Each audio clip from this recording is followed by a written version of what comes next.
guys, I'm a Blackburn.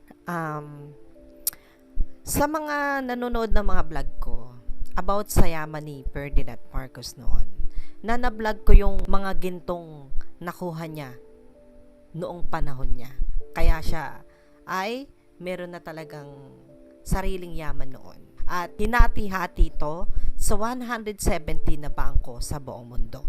Pero isa doon ang Singapore at isa doon ang Switzerland at Amerika sa 170. Pero ngayon, ang tatalakayin natin about sa mga pera ni Ferdinand Marcos. Kung sino ba gumagalaw nito habang nakatago siya sa bangko. Sa mga hindi natin alam, ang bangko sa Switzerland na pinakamalaking bangko dahil hindi naman pa pwedeng mailagay dito sa Pilipinas ang yaman ni Ferdinand Marcos dahil hinati-hati ito sa 170 na bangko para safe ang paglalagyan nito. Lalo-lalo na sa Singapore, Switzerland, sa Amerika, lahat yung mga hinati-hati ni Ferdinand Marcos sa bangko niya. Sa mga hindi natin nalalaman, ang pera ni Ferdinand Marcos, merong mga taong nagtatangka na buksan ito para makakuha sila ng pera.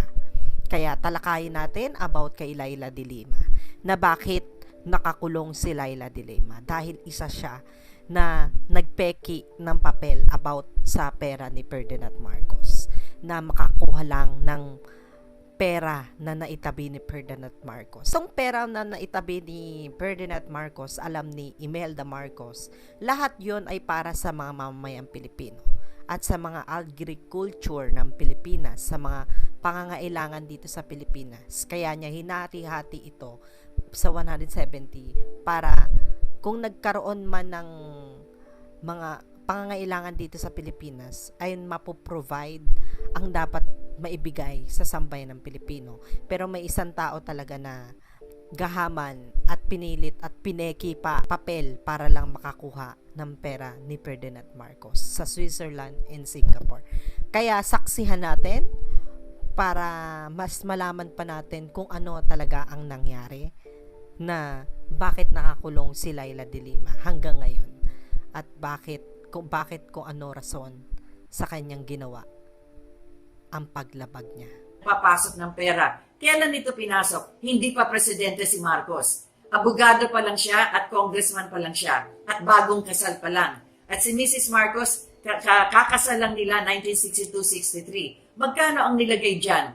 Ang unang kanilang pinasok dyan, $68 million. Saan ang galing ito? Hanggang ngayon, hindi natin masasagot sapagkat ang taong nagpasok niyan ay namatay na. Hindi nila pinayagan si Marcos na bumalik sa Pilipinas at sa kanya ay badinig natin ang kwento kung saan nanggaling ang kanyang kayamanan. Saan napunta yung pera na yan? Saan napunta yung mga accounts na yan, yung Swiss accounts na yan? Yung simula ng pagpasok ni Mrs. Aquino, nakita nila doon sa account na yan, nung kanilang ginawa ng arithmetic, mga $356 million yan. Sa haba ng panahon na andyan yung pera na yan, kumita na ng interest. Kaya nung pumasok si Mrs. Arroyo, $768 million na yan. Sasabihin nila, ay ninakaw ni Marcos. Hindi. Tumaas na yung presyo sapagkat nagkaroon ng interest ang pera na yon. Saan pumunta yan? Una, sabi nga ng mga Swiss banks, ang ingay-ingay ng Pilipinas, sinasabi parati na yung pera na yan kay Marcos at lahat, nababahala na sila. Kaya ang ginawa ng ang Swiss federal judge, yung kanilang parang Swiss court, anong sinabi doon? Ibabalik namin yung pera na yan sa Pilipinas, kayo na ang mag-sequester. At kailangan na litisin ninyo kung ano ang kulay ng pera na yan. Sino ba ang may-ari niyan? At kayo na rin ang magsasabi kung yung pera na yan ay ninakaw. Pero huwag na kayong balik ng balik pa dito sa Switzerland para tanungin yung pera na yan. And they did that. They made a judgment. Yan ang nakasulat dun sa judgment ng Federal Court ng Switzerland. Anong ginawang interpretasyon dito sa atin? Binaliktad yung German language na yon at sinabi, kasi daw yung pera na yon ay kay Marcos at yun daw ninakaw sa taong bayan, kaya binabalik sa Pilipinas. Can you imagine that? Ang pagbabaliktad na ginawa nila, be that as it may, hindi rin mapasok sa Pilipinas. Bakit? Sa laki ng halaga, walang bangko dito sa atin ang pwedeng tumanggap ng ganong kalaking halaga. We do not have this AAA na tawag na bangko kung ano man yan sa banking system.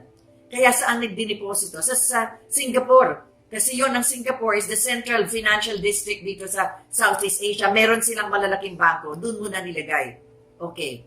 Pagkatapos ng panahon, inunti-unti, binalik na rin dito sa Pilipinas. Kasi unti-unti. In other words, our banks here can be able to absorb that already. May isang account lang na hindi nila magalaw sapagkat yung foundation na yon na kung saan ang may-ari ng account na yon, wala sa pangalan, wala doon sa judgment ng Switzerland. Kaya hanggang yon question mark pa. Paano napunta doon? Kaya ang Singapore, wise din. Hanggat hindi nyo napapakita yung judgment ng Switzerland at sinasabi na yung foundation na yan ay kay Marcos, hindi namin bibitawan to. Pero, napasok magkano? $768 million ang pumasok dito sa atin. Anong nangyari? Pumunta ba yan sa ating agrikultura? Kaya nga kinokonekta ko ito sa agriculture? Hindi po. Anong ginawa? Bumili po ng fertilizer, pero nadiskubre, hindi pala fertilizer, tubig pala. Bumili ng insecticide, nadiskubre, hindi pala insecticide yan, tubig din. At sino mga nakinabang? Naku, sangkatutak, libo-libong pumirma. Pero nung chinek nila yung pumirma, isang tao lang ang pumipirma. Kunyari, pumunta dun sa bukid na yon, sa bukid na ito. Diyan lumabas yung pangalan ni, tandaan nga ninyo yung pangalan, nakalimutan na ninyo, yung si Mrs. Napoles. Naalala niyo yun? Si Mrs. Napoles at kanyang mga galamay. At anong sinabi niya? Aba, ang nagturo sa akin ito ay yung secretary ng budget ni Mrs. Aquino. Si Secretary Abad, ay ni Noynoy pala, lahat na yan. So yun, nakita mo na? Saan napunta? Pumunta ba sa agrikultura? Oo daw. Pumunta sa agrikultura sapagkat nagbigay sila ng fertilizer, nagbigay sila ng insecticides. Pero ano lumabas? Kaya hanggang ngayon, nakakulong pa si Mrs. Napoles. Bakit? Ayaw niya magsalita kasi ang dami taong masasaktan. Ang daming taong kasama niya mga galamay. Hindi siya makapagsalita. Pero alam naman natin, ginamit lang siya. Yumaman ang yumaman siya, pero ngayon nakakulong at marami din taong yumaman dyan. Nakakalungkot, hindi po ba? Bakit ko ito nilalabas? Pag-uusapan din natin kasi mahalaga yung agrikultura. Sapagkat yung pera na libo-libong pera na nakuha nila, na kanilang siniquester at kanilang binenta, yung kita dyan at yung pera na yan, tanongin na lang ninyo kung pumunta sa ating agrikultura. Nood na natin yung pangyayari about sa pera ni Ferdinand Marcos. At iba talaga ang mga dilawan, ang mga galawin na talaga. Yung mga perang naipon talaga ni Ferdinand Marcos sa 170 na naitabi niya, bangko, na malalaking bangko na pwedeng ipaglagyan nitong pera na to. Pero alam ni Imelda Marcos para sa sambayan ng Pilipino to dahil meron siya mga dokumento na pinapahayag ni Ferdinand Marcos na ibigay ito sa sambayan ng Pilipino. Pero ang mga taong nagtatangka about sa pera na ito ay talagang nagawa talaga nila para makuha na sinasabi daw nila na nakaw daw na Ferdinand Marcos. Pero wala naman sila na ibibigay na pruweba na papel na nakaw ito. Pero sa mga pagsasaliksik ng ibang sandigang bayan ay ito ay walang patunay na ito ay nakaw ni Ferdinand Marcos noon.